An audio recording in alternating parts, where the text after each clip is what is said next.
Welcome to the Kawartha Small Business Podcast, where we believe the Kawarthas can be the most thriving region in Canada for small business.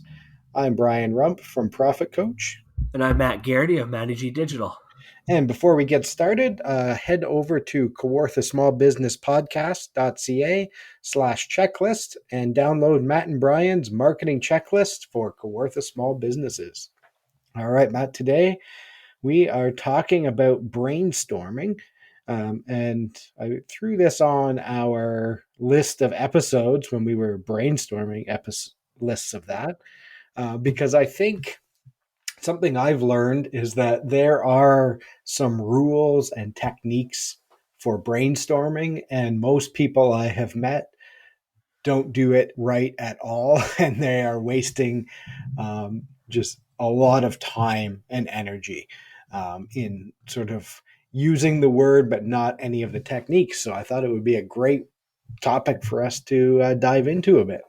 Yeah, it's a good one to talk about because when I saw that we were going to talk about this, in my head, I figured you had some plan because I don't have any clue how to effectively, properly brainstorm. I honestly feel as if most of the best ideas I've ever had are not on a whim, but in the middle of a conversation, or they just kind of pop into your head. So I'm curious about talking about intentional brainstorming. Yeah, and I think intentional, knowing there's a structure. A lot of times, what I see with some businesses is they'll try to do it unplanned, out of nowhere, and it's sort of like, all right, let's brainstorm marketing ideas, or let's brainstorm new product ideas, and it's just kind of random. I've been on a lot of not-for-profit boards or groups that will just sort of start trying to brainstorm stuff, and it isn't as effective when it's completely random. So, one of the things is you need some sort of structure, someone in charge of running it as a process. You also need a good idea why you're there. So sometimes you're brainstorming for different reasons. If it's just completely random, then it just people aren't prepared, probably not going to be as effective. Yeah, the only times I've been part of brainstorming that I can think of, I'm sure I did it at other companies ish, but I've done it for a board that I'm on specifically. And I feel as if most of the time, if it's ever been thrown out there, where it's like, hey, like, can we come up with some ideas on the spot? People don't have a clue. And that's not an attack at anyone's intelligence or anything like that. I just feel as if sometimes if you're put on the spot from a brainstorming perspective, you're going to make people look dumb. They're not going to have answers, and you're going to wonder, like, why am I working with this person? Yeah, and so I think that's part of it is you're not prepared. There's some mental tricks that you can do to prepare for that. You can think about some things. I think knowing what the question is or what you're brainstorming is helpful. It's also helpful to know that you could use like the design thinking process, which I think we've talked about before, to go through a process of identifying, you know, sort of empathy, why you're there, what the problems are, going through a process to really define the problem.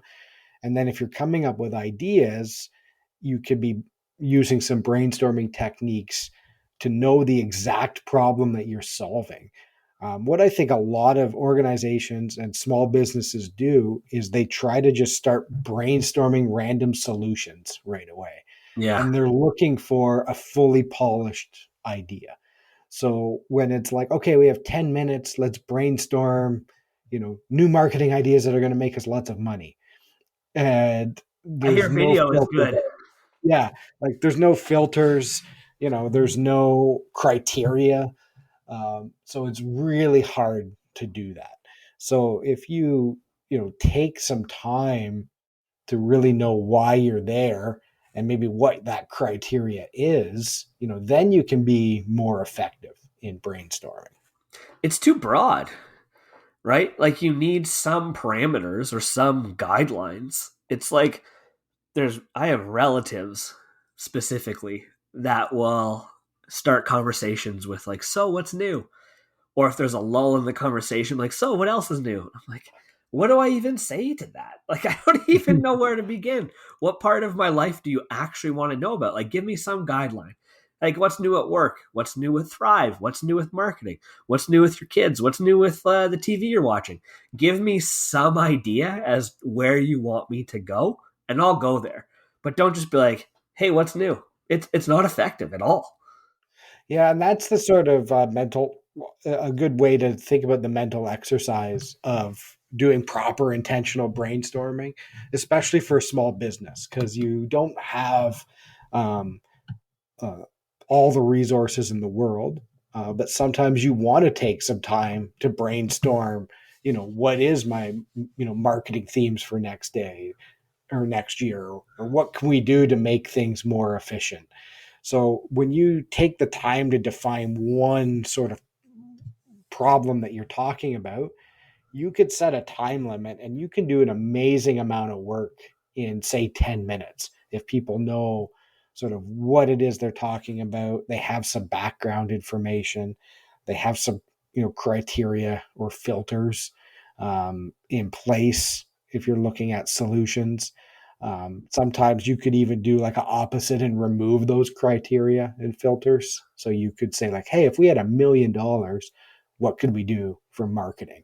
And then you go through that exercise of just as many ideas as possible, and then maybe you change it to your real budget and start picking from those, and it might help you warm up your brain to sort of come up with some ideas where you don't need that.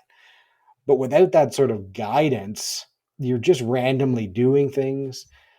You also get, sometimes people will grab one of those ideas and they'll start criticizing it right away.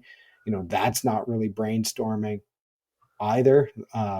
That's sort of jumping to solutions. Or people will then get off topic and start talking about other things. So, what we traditionally might call a brainstorming session is really just chaos sometimes. You need like a facilitator or a moderator then for sure. Yeah, I think it's good to have a moderator. I think it's good to try out different um, sort of techniques. So it could be focused time, like, hey, we're focusing on this problem or this thing. Other times it might be not focused, because when your brain gets going, you could like, um, have other ideas about other things, and you just want to write them down and sort of put them in the parking lot for later. So could be very valuable. You could play little games like looking for the wackiest idea. You could take one idea and sort of build on it more and more and more. And having somebody who's in charge is really helpful for that. That's a cool idea. I like the idea of I don't know if you said an award or a challenge for the person that comes up with the wackiest idea. Because I think so often ego gets in the way of brainstorming also. Oh, yeah. Because we are scared that we're going to say something that is stupid or kind of half baked. But I think like brainstorming really is just you're coming up with not even a framework. I don't even want to put it that way. It's like a teepee of ideas where it's like, let's just put these things together and see what happens. Yeah. And that's removing that ego, not letting someone dominate it. If you have someone who's taking control, you could do things like, you go around and each person says one idea, and it could be rapid fire and no judgment. There's also a technique called right storming. So sometimes you do it completely silent and you just write things down on your own piece of paper. Sometimes you might have one piece of paper and pass it around so that people are sort of adding on to the thing the last person maybe wrote. So there's different things like that you can do to try to make sure everybody gets a chance to contribute. Yeah, I like the idea of everyone being able to write down their ideas and submit them later on. Not even later on, but like 5 minutes, 10 minutes. or come back to it at a different time and come up with the ideas. But it helps people put aside the ego or the concern that they're going to get made fun of or something like that if they come up with something that doesn't really make sense yet. But I think that's what holds so many people back of having to think about, like, a long-term thinker like myself, I think, where I can sometimes see like the finish line or past the finish line. So that's where I'm trying to think. But sometimes it might be hard for me to figure out the original idea as to how to start that race or whatever. So Yeah. Yeah. And sometimes you're talking about the long term stuff. yeah, And then other times it's like, okay, what's our next step?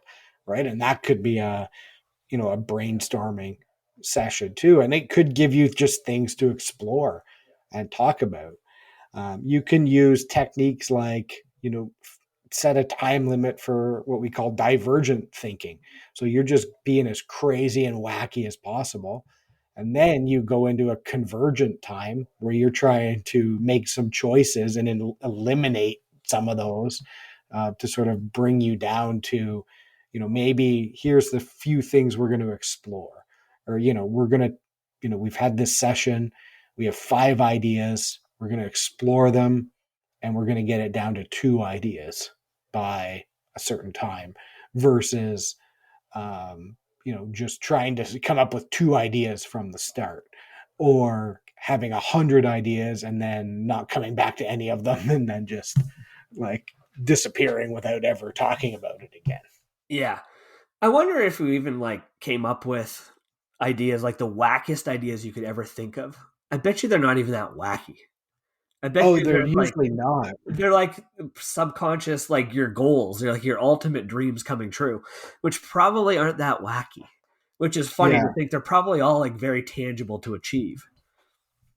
Yeah. It's really, yeah, they might not be wacky depending what you're doing, or they might fit really well, or you might be able to adjust it a little bit and suddenly it fits. Because I think, again, we turn everything into a marketing podcast. And I know that sometimes, I'll be in groups of people who don't really want to do marketing and they won't do systemic marketing, but then they want a wacky marketing idea that's going to magically work and get a lot of results.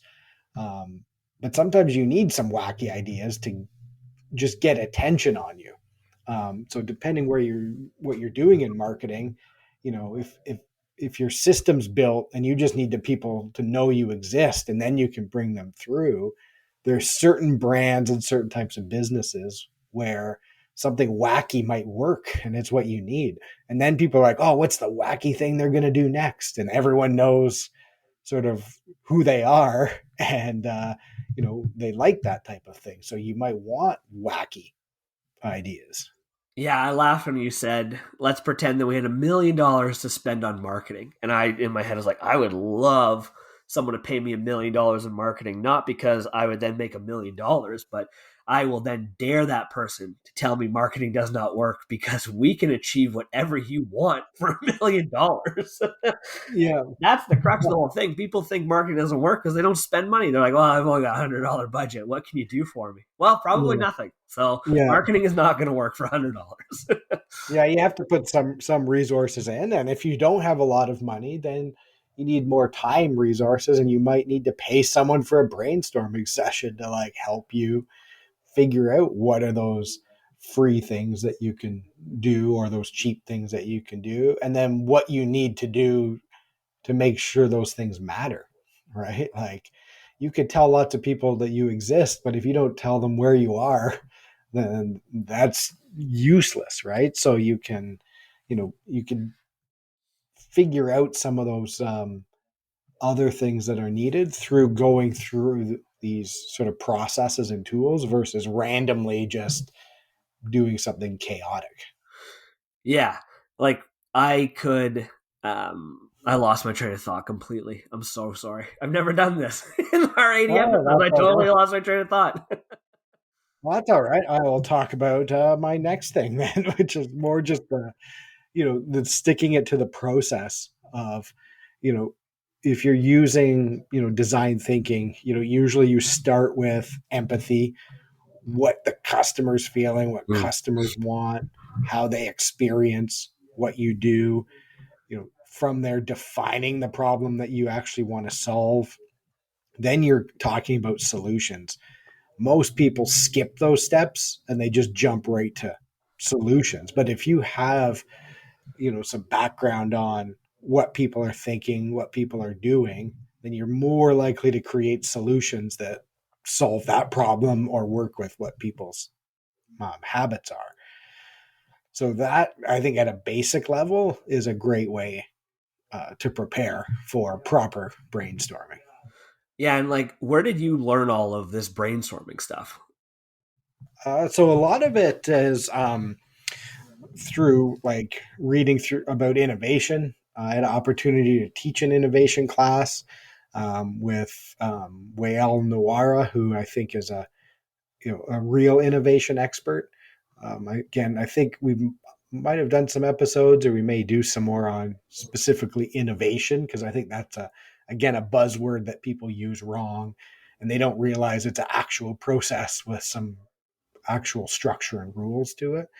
And that was really where I was like, oh, I don't actually hate brainstorming, because I usually hate it because it's always random when I do it. And I'm like, why are we here? I'm just throwing things out. And then I have a tendency to sometimes make it facetious or make fun of it, which sometimes works, sometimes doesn't. Um, but then I realized, oh, I don't hate brainstorming. I hate useless brainstorming. But if we know what we're trying to solve, or if we know that, hey, we have a problem, we don't know what that is, then we can, go through that process. And whether you have a outside facilitator doing it or it's an internal team, following that process and having some structure makes it so that when you kind of play those games or you're in the brainstorming, you can be really effective. Yeah, that's interesting. I would love to actually now go and do a brainstorming session after just having this conversation. Now that I think about it, I have done it with another company and it was pretty effective with an agency that I used to work with. They did the model where it was write for 5 or 10 minutes on post-it notes and then go put your post-it notes on the board and then we'll talk about it from there. Oh But yeah. that actually was super effective. And then I did do it with you back in October during that retreat. And I don't really know if you had it structured or not, which I don't know, maybe that's a Yeah. good facilitator, but Yeah, I think we did it a little bit. I'm trying to remember back. I had brought a lot of tools with me to that retreat, and we sort of cherry picked them as needed. We didn't do like a full brainstorming. I think we were prepared to, and I had lots of different colored sticky notes. And there's some things we could have done, but we didn't intentionally go through it. But I think it's definitely worth it for certain types of business decisions or changes. it's probably good to align with however often you're going to be thinking about how to grow your business and planning and goals and all that. And I want to start sitting down quarterly to do that. I feel like once a quarter now, I need to put that into the rotation as well of like just sitting down and doing like a brainstorming session, like very structured. Yeah, and I think that's definitely a good. I mean, I'm sure we'll create the Thrive brainstorming workshop here pretty soon, but it's definitely worth it to make it an intentional time, because I think what happens is, and I'm like anyone else, you get ideas all the time. Sometimes you can write them down. Sometimes you don't write them down. Sometimes you dive into them and sort of burn some time. Sometimes you forget them. And then you're like, whoa, what happened to that really good idea? So having those, quarterly, maybe semi-annually times where you specifically do that, it allows you to both have the fun to get your brain going and get all of that stuff. But then it also gives you some deadlines or ways to think through applying those. I use filters or frameworks as sort of the language, because you have to test some of those ideas against things like, does it fit in your strategy? Does it fit in the resources you have now? Does it fit in your brand message? I think a lot of people in marketing and overall business make mistakes when A, they don't have a brand message strategy at all, and B, they come up with new ideas that don't fit what that is. So it just confuses your customers right away, or it confuses your operations a little bit. And having a process where you go through and test some of these things might help you filter those ideas better so that you're just set up for success when you do launch them a little bit more. What is a brand message strategy then? So, brand message strategy, I think, is again, I'm going to link this to Story Brand and the framework that I like to use. And, Story Brand is the concept of inviting your customer into a story where they are the hero, you're the guide. And as a guide in that story, you need to know the type of guide you are. I've been using the analogy of movies. And, Julia Roberts in Pretty Woman is one type of guide, and Curly from City Slickers is another type of guide. The things Curly does and says are not what Julia Roberts does. So if you made a movie where you just switch those roles, it might be odd and funny, but it wouldn't work. So you need to make sure that you're offering products and things that fit with the business you have. Sometimes people will create or they'll try to expand their business and launch whole new product lines and services that just don't make sense for their business. Um, I'm trying to think of an example that's not specific so that I don't Oh yeah, offend look, anyone. tune into the Quarther Small Business podcast so Brian can make references to movies that were made 30 plus years ago. Yeah, old movies, which people love, and also businesses who have launched things that just don't make sense. But they'll say like, if it was a restaurant that specialized in burgers, and then all of a sudden they were selling artisan popsicles, like that might not make any sense at all. Those are two different things. Maybe there's a way if you have both of those skills, you fit them together, but they don't necessarily fit with each other, right? Or a barbecue place that also has organic smoothies, right? It's not necessarily the same type of thing, and it doesn't make sense. And people do stuff like that all the time that just don't fit with sort of the brand and the message that they have. Yeah, and it wasn't until you introduced me to Story Brand and I started paying attention months later, maybe years later, and I swear radio commercials are the worst for it, where they're trying to pack so much information into a very small period of time. And I cannot even begin to guess the name of the golf course that it was, but I heard a golf course radio commercial about a year ago talking about, of course, like come to this beautiful golf course. And then if you don't like golf, and then in my head, I immediately thought, well, why? What's the goal there? Why are we not just focusing on people that like golf? And then they went into like apparel and a beautiful patio where you can have drinks and cocktails and this food. And it was like, whoa, there's just like too much stuff going on here. Yeah, and that's we had a brainstorming idea and we want to fit all of these things in, but then you didn't apply the filter of what is that brand message or what is the resource we have, which is a 20-second radio commercial. How do we make the most use of that with what's going to get us the most leads and the most profit? Again, I think brand message, core strategic design of your business as well. If you do things that are high priced and custom, and then all of a sudden you're like, oh, we're gonna get this new thing that's really cheap, and people will like that because now it serves people who can't afford what we do. It ends up confusing the business a little bit, and that's from not going through that process of applying those filters or critically thinking, does this fit with our strategy?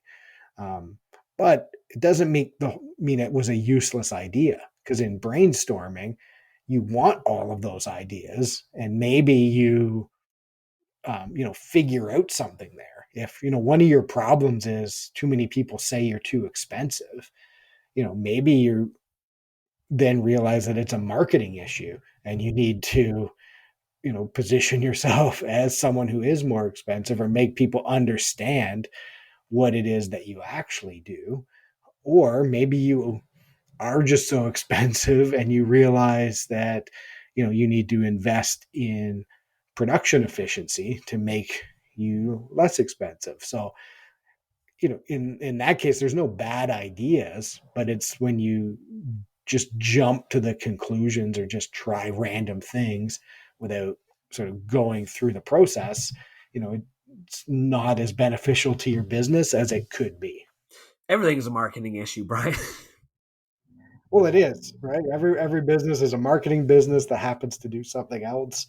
Um, we turn everything into a marketing podcast because business is marketing. I think we've talked about it. If you choose to be in business, you choose to do marketing. Whether you choose to do it good, or you choose to do it not very good, is still a choice. But you're still um, marketing, and these types of processes are great filters to help you figure out what to actually do.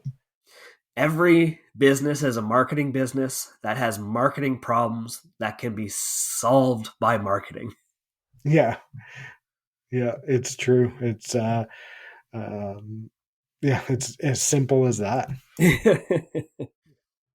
Alrighty, so we've put a different sort of lens on brainstorming here.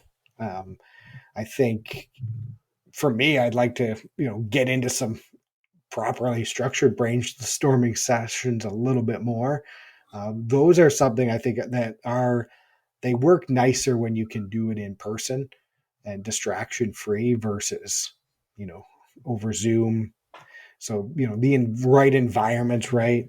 Right. I know we'll turn this into an ad for Thrive co-working community, but one of the things I'm excited about for Thrive specifically is having the facility to be able to do those types of sessions, and also having different people who are around, and maybe you can jump in on each other's sessions sort of a little bit and get some different perspectives and outside perspectives, because there's really no wrong answers when you get into that structure, um, and you're the one that has to apply the filters, but all the other stages, you can really have anyone sort of involved and try to just get as many sort of ideas and thoughts that you can.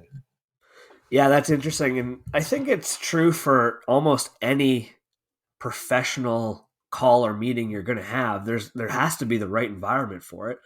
I've tried to talk to people about marketing and they want to stand at the cash or the counter of their store. I'm always like, no, it's going to be a distraction. You're going to be pulled all over the place. Like you need an environment where you can actually focus and be able to come up with these ideas with other people.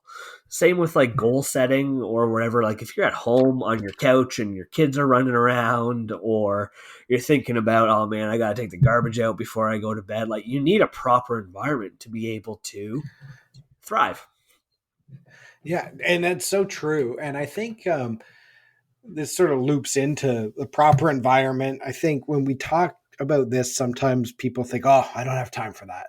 And that's too much work. But again, with the right facilitator and the right space, you can do an incredible amount in a fairly short period of time. So, I would challenge any listener to give me 10 minutes, even. That's pretty fast, and 10 minutes isn't a lot of time. But you could do an insane amount in 90 minutes. A day is a really long time. And when you add it up over the course of a year for a business, there are some, we've just touched on brainstorming. I have some amazing resources that can help people go through some of these processes. They don't really take a long time. Like if you do, an hour a month, or even 90 minutes a quarter is a lot.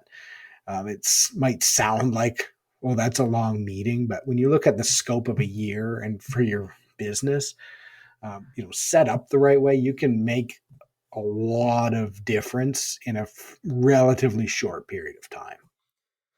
Yeah, I would challenge anyone to bring up a problem to me or you on the street and let us talk to you for 10 minutes. I think we can come up with some sort of solution. Tell me Yeah, a marketing or at least we yeah, you come up see with me some any questions to think about. Yeah, yeah, like I just think you need the time to not even sit down, but just to intentionally think about the problem. And if you can carve out even the smallest amount of time, I think all day might be not aggressive, might be too long. I know from experience of like having long conversations like that, I feel like halfway through the day or even after a couple hours, you're more so not as much focused on like the idea anymore. And you're like, how do I implement this? And like, how do I actually follow up on it? It's like, okay, I've got the idea, I've got a solution. Now I want to go act on it right away. Maybe that's a yeah, way we can structure these Thrive things too. Which yeah, and is like, that's the again define or design thinking. You get into prototyping and testing, yeah, right? So you have this idea, so then there's lots of ways you can rapidly prototype and test it, and then if it sucks, you throw it out and you go back to um, one of the other stages, or you prototype it and you realize, oh, here's a whole thing we didn't forget about in that criteria of maybe the problem we were trying to solve or the resources we have.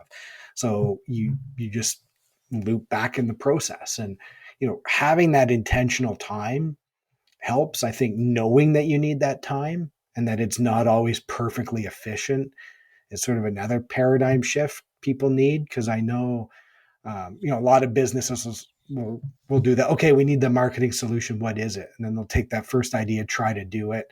They won't do it properly, and then they'll just say it doesn't work. yeah, Um, or they'll bring in a teenager, be like, "Oh, we got this awesome kid who's so bright, and they know Instagram really well, and they just want to go with whatever the first thing they say is, and it doesn't necessarily work." That person could be a great resource as part of that team to go through some of these exercises. But just knowing that you're going to have some bad ideas, but through all of that, you're going to define some really good ideas, and then you're going to be able to make solutions that fit with your business that are going to help you. yeah. I had someone last week. I told you about this, and I won't go into big specifics, but they're like, "Well, what would you bring to the table that one of our younger employees could just do for us?" I was like, "Go ahead and let them do it. I don't care. I've already like checked out of this conversation if that's where Yeah. your head's going." Yeah, so which is funny. Um, anyway, on that note, any final thoughts? One thing I guess I would want to throw out there, like, and this is probably true for most conversations in general, but in brainstorming specifically, the way I've seen these conversations just immediately flop, go stale, and go quiet is when people just start saying no right away to to their ideas. Well, what if we did this? No. Here's why this doesn't make sense. Well, like, give it a minute to marinate. Like, there's an idea there. It made some sense. Find a way to make it work instead of immediately just saying no. Yeah, and that's again intentionally walking into the room with the right attitude, and that's again not just looking for perfectly made solutions. And if you ever find yourself doing that, or you find yourself in a room where people are doing that, what you're doing is not brainstorming, it's not innovating. And you need to check yourself before you wreck yourself in some ways, and commit to a proper process.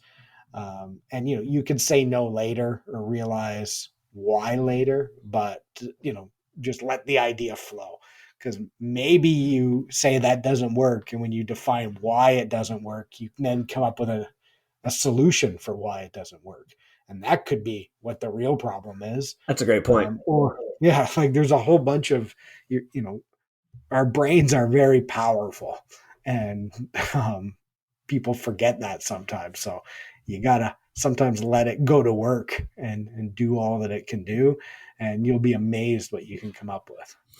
Yeah, that's awesome. All right, awesome. If you would like to brainstorm with us, we would love to do that. Check us out at kawarthasmallbusinesspodcast.ca. We can help you start, grow, or recharge your business. Or skip all that and just send us an email to set it up at kawarthasmallbusinesspodcast.ca.